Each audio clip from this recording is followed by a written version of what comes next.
Hi friends అందరికీ ఈరోజైతే మంచి రెసిపీ మీకోసము. సో అదేంటో వీడియోలో చూద్దాము. బొబ్బట్లు అది ఎలా చేయాలో చూద్దాము. ముందుగా శనగపప్పునైతే ఒక అరగంట సేపు నానబెట్టుకోవాలి. నేను 2 కప్పులు అయితే తీసుకున్నా. అది నానిన తర్వాత కుక్కర్లో ఒక 5-6 విజిల్స్ వచ్చేంత వరకు ఉడికించుకొని ఈ విధంగా పూతితోనైతే మెత్తగా రుబ్బుకోవాలి. రుబ్బుకున్న తర్వాత అది పక్కన పెట్టేసుకొని మన పాకం అయితే రెడీ చేసుకోవాలి. 2 కప్పుల పప్పుకి 1 కప్పు బెల్లం అయితే తీసుకొని పాకం ఒక మాదిరిలాగా, తీగ పాకం అయితే అవసరం లేదు, రెడీ చేసుకొని అది పాకంలోనే 2 స్పూన్ల నెయ్యి వేసి అందులో ముందుగా రెడీ చేసుకున్న శనగపప్పు ముద్దనైతే వేసి కలుపుకోవాలి. మొత్తము లూజ్నెస్ అంతా పోయే వరకు, గట్టి పడే వరకు మంచిగా కలుపుకోవాలి. ఆ తర్వాత దీన్ని ఈ విధంగా ఒక బౌల్లోకి తీసుకొని చల్లారబెట్టుకోవాలి.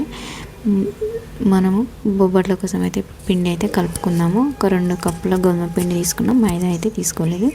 దాన్ని మంచిగా వాటర్ వేసి ఈ విధంగా కొంచెం ఆయిల్ వేసి లూజ్గా కలుపుకొని మళ్ళీ కలిపిన తర్వాత ఆయిల్ వేసి ఒక అరగంట సేపు పక్కన పెట్టేసుకోవాలి.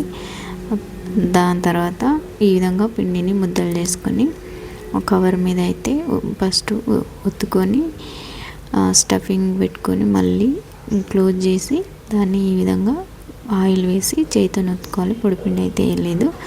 ఈ విధంగా ఒత్తేసుకొని పెనం మీద కొంచెం నెయ్యి వేసి కాల్చుకోవాలి. ఈ విధంగా రెండు వైపులా నెయ్యి పెట్టుకోవాలి. బొబ్బట్లు అయితే రెడీ అయిపోతాయి. సో ఈ విధంగా చేస్తే బొబ్బట్లు అనేవి దూదిలాగా మంచిగా మెత్తగా వస్తాయి. ఇంకా వీడియో అయితే ఇంతే. నచ్చితే లైక్ చేయండి, అలాగే మన పేజ్ని ఫాలో చేయండి. Thank you.